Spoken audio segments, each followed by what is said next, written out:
BEd first year और second year के अंदर माइक्रो टीचिंग की इस प्रकार से एक फाइल बनेगी जिसके अंदर आपके कौशलों के नाम होंगे।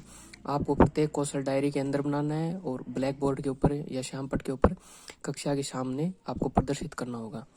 तो इसके अंदर कम से कम 6 या 7 कौशल होते हैं। जैसे इसके अंदर पहला प्रमाण पत्र होगा पेज, उसके अंदर छात्राध्यापक का नाम आ जाएगा, पिता का नाम आ जाएगा, कुल कितने पाठ है इसके अंदर वो लिखनी है और ये इंडेक्स भरनी है किस किस डेट पे कौन सा कौशल आपने करवाया है। उसके पश्चात जैसे इसके अंदर आपका पहला कौशल का नाम आता है प्रस्तावना कौशल। यहाँ पर दिनांक में आप दिनांक भरनी है, कालांश किस कक्षा के अंदर या किस टाइम आपने कौन सी दूसरे पीरियड के अंदर या चौथे पीरियड के अंदर किस पीरियड में आपने पढ़ाया वो लिखना है। छात्राध्यापक का नाम आएगा, कौन सा विषय है आपका, क्योंकि फर्स्ट ईयर और सेकंड ईयर के अंदर आपको एक एक आपका सब्जेक्ट लेना होता है, उसके हिसाब से फाइलें बनती हैं। समयावधि आ जाएगी 5 से 7 मिनट। कुल छात्रों की संख्या आपको 20-20 का ग्रुप देना है। 20 लिख सकते हो, 30 लिख सकते हो, यहाँ लिख देना, कक्षा लिख देना, प्रकरण लिखना है और जो आपका प्रकरण होगा उसको आपको हाईलाइट करना है। पहला बिंदु आएगा शिक्षण सहायक सामग्री, सामान्य विशिष्ट। आपने कौन कौन सी सहायक सामग्रियों का कक्षा में पढ़ाते समय उपयोग किया है उनका नाम लिखना है यहाँ पर। फिर आएगा दूसरा बिंदु शिक्षण विधि या प्रवृत्ति, आपने कौन सी विधि का प्रयोग किया है। फिर लिखना है विशिष्ट उद्देश्य, प्रस्तावना कौशल के विभिन्न घटकों के माध्यम से कौशल में कुशलता प्राप्त करना। फिर आएगा पूर्व ज्ञान, छात्र वर्ग का क्षेत्रफल एवं परिमाप के बारे में सामान्य जानकारी रखते हैं। इसके बाद प्रस्तावना कौशल के अंदर इस प्रकार से एक इंडेक्स बनेगी जिसके अंदर क्रम संख्या आएगी, छात्राध्यापक क्रिया आएगी, विद्यार्थी क्रिया आएगी और विधि लिखनी है। प्रस्तावना कौशल के अंदर जो प्रश्न आप बनाओगे वो प्रश्न इस प्रकार से होने चाहिए कि एक दूसरे से रिलेटेड होने चाहिए, उनमें तारतम्यता होनी चाहिए। जैसे ये पहला प्रश्न है, विभिन्न आकृतियों का अध्ययन हम कौन से विषय में करते हैं, तो यहाँ पर गणित लिख दिया। अब ये जो आंसर विद्यार्थी देंगे उस आंसर से नेक्स्ट क्वेश्चन स्टार्ट होना चाहिए। जैसे अभी हो गया गणित में आप कौन कौन सी आकृतियों के बारे में जानते हो, तो विद्यार्थी बताएंगे वर्ग और आयत। फिर इनमें से यहाँ से ले लिया वर्ग किसे कहते हैं, ये ऐसे करके और ऐसे 5 क्वेश्चन बनाने हैं। जो लास्ट क्वेश्चन बनाओगे आप उसमें आपके समस्यात्मक लिखना है, विद्यार्थियों की तरफ से समस्यात्मक होना चाहिए। उसके बाद लिखना है उद्देश्य कथन, प्रिय विद्यार्थियों आज हम वर्ग के क्षेत्रफल एवं परिमाप के बारे में विस्तार पूर्वक अध्ययन करेंगे। तो इस प्रकार से ये प्रस्तावना कौशल बनेगी।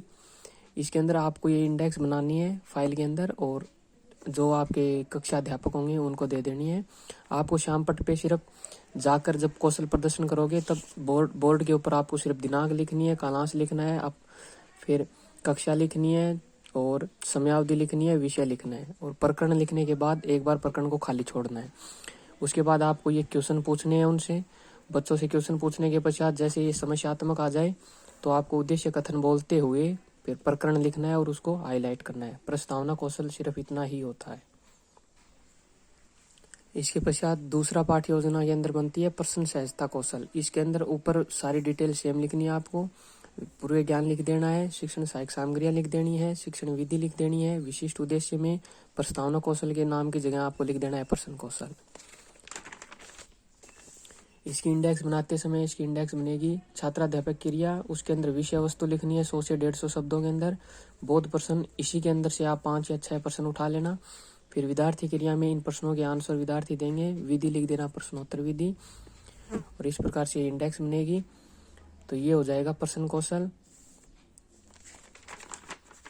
प्रश्न कौशल के बाद बनता है उदाहरण सहित व्याख्या कौशल। इसके अंदर फ्रंट पेज के अंदर जो आपको डिटेल देनी है वो सेम चलेंगी। जो टेबल बनेगी उसके अंदर एक साइड में आएगा छात्राध्यापक क्रिया जिसमें आपको विषय वस्तु लिखनी है, विद्यार्थी क्रिया विद्यार्थी ध्यानपूर्वक सुनेंगे क्योंकि आप उस प्रकरण के बारे में व्याख्या करोगे, विधि व्याख्या विधि आ जाएगी। इसके अंदर व्याख्या करने के पश्चात क्योंकि उदाहरण कौशल है तो आपको एक एग्जाम्पल देना है और ऐसे लिख देना है। ये हो जाएगा उदाहरण सहित व्याख्या कौशल। इसके पश्चात नेक्स्ट आता है पाठ्य योजना सहायक सामग्री कौशल। इसके अंदर आपको इंडेक्स सेम भरनी है, ये या तो विधि विशिष्ट सामान्य सभी लिख देना है। जो इंडेक्स बनेगी वो इस प्रकार से बनेगी कि छात्राध्यापक क्रिया आएगी, विषय वस्तु यहाँ पर जो आपका विषय वस्तु होगा, जो टॉपिक आपने लिखवाया होगा माइक्रो के लिए उसके बारे में 100 से 150 शब्द लिखने हैं। बोध प्रश्न, इसी विषय वस्तु से आपको 3 या 4 प्रश्न उठाने हैं। विद्यार्थी क्रिया में इनके आंसर लिखने हैं आपको। विधि, प्रदर्शन और प्रश्नोत्तर, क्योंकि इस सहायक सामग्री के अंदर आपको एक चार्ट दिखाना पड़ेगा और एक इस टॉपिक से रिलेटेड आपको एक मॉडल प्रस्तुत करना पड़ेगा। वो मॉडल आपको सहायक सामग्री में कक्षा में दिखाना पड़ेगा, और जब आपका फाइनल लेसन होगा तो आपको फाइनल लेसन में भी वो मॉडल और चार्ट आपके काम आएंगे। इसमें सहायक सामग्री में यहाँ पर एक चार्ट लग जाएगा, और दूसरा जो आप मॉडल प्रस्तुत करेंगे उस मॉडल का भी एक छोटा प्रारूप आपको इसमें लगाना होता है। नेक्स्ट पाठ योजना के अंदर आएगा आपका कौशल शामपट कार्य। दिनांक लिखनी है, कालांश लिखना है, नाम लिखना है, विषय लिखना है, समयावधि लिखना है, और जो प्रकरण लिखे हैं उसे हाईलाइट कर देना है। पूर्व ज्ञान लिखना है, शिक्षण सहायक सामग्रियां लिखनी है जो आप उपयोग में लोगे, शिक्षण विधि कौन कौन सी विधि का प्रयोग कर रहे हो, विशिष्ट उद्देश्य लिखने हैं आपको। और इनके बाद जो टेबल बनेगी वो टेबल इस प्रकार से बनेगी। विषय वस्तु या छात्राध्यापक क्रिया, इसके अंदर आपका जो टॉपिक होगा उसके बारे में 100 से 150 शब्द लिखने हैं। विद्यार्थी क्रिया, विद्यार्थी ध्यानपूर्वक सुनेंगे। विधि लिखनी है, आप कौन सी विधि का प्रयोग कर रहे हो, और इस प्रकार से एक ब्लैक चार्ट लगाना है जो आप ब्लैक बोर्ड पे काम में लोगे।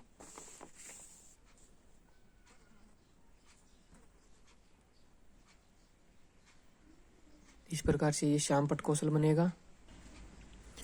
एक नेक्स्ट कौशल बनता है पाठ योजना। ये उद्दीपन परिवर्तन कौशल और पुनर्बलन कौशल 2 प्रकार के और बचते हैं। तो ये लिखा हुआ उद्दीपन है, लेकिन इसमें हमने काम पुनर्बलन का किया है। तो इसके लिए आपको ऐसे करना होगा, पूर्व ज्ञान और ये इंडेक्स आपको सेम लिखनी है सारी। जो टेबल बनेगी ना, उस टेबल के अंदर विषय वस्तु लिखनी है 100 से 150 शब्दों में। छात्राध्यापक क्रिया के अंदर आपको 5 क्वेश्चन लिखने हैं। विद्यार्थी क्रिया के अंदर इन क्वेश्चनों के आंसर लिखने हैं, विधि लिखनी है, और यहाँ पुनर्बलन का एक नया नाम आपको टेबल में जोड़ना है। और जो आंसर देंगे उनमें लिखना है वेरी गुड, सकारात्मक पुनर्बलन, शाबाश, सकारात्मक, शाब्दिक सकारात्मक पुनर्बलन, गलत है, सही बताओ, समीपता पुनर्बलन, सही है, शाबाश, ऐसे आपको बताने होते हैं। और जो उद्दीपन परिवर्तन कौशल होता है उसमें फ्रंट पेज लगभग सभी का सेम बनेगा, सिर्फ विशिष्ट उद्देश्य में आपको जो आप कौशल प्रदर्शित कर रहे हो उसका नाम लिखना है, बाकी सेम होता है। इसकी टेबल भी पुनर्बलन की तरह सेम बनेगी, बस इसके अंदर पुनर्बलन की जगह आपको ऊपर लिखना होगा उद्दीपन परिवर्तन कौशल, और उसके अंदर आपको जैसे चलते हुए शाबाश करना है, चलते हुए, वाक परिवर्तन करते हुए, हाव भाव के साथ क्वेश्चन पूछना है, ये इसमें चित्र दिखाते हुए क्वेश्चन पूछ लिया। ऐसे आपको कुछ जो व्यवहारिक परिवर्तन करने हैं ना वो इसमें प्रदर्शित करने होते हैं। तो इस प्रकार से ये माइक्रो टीचिंग वाली फाइल बनेगी आपकी।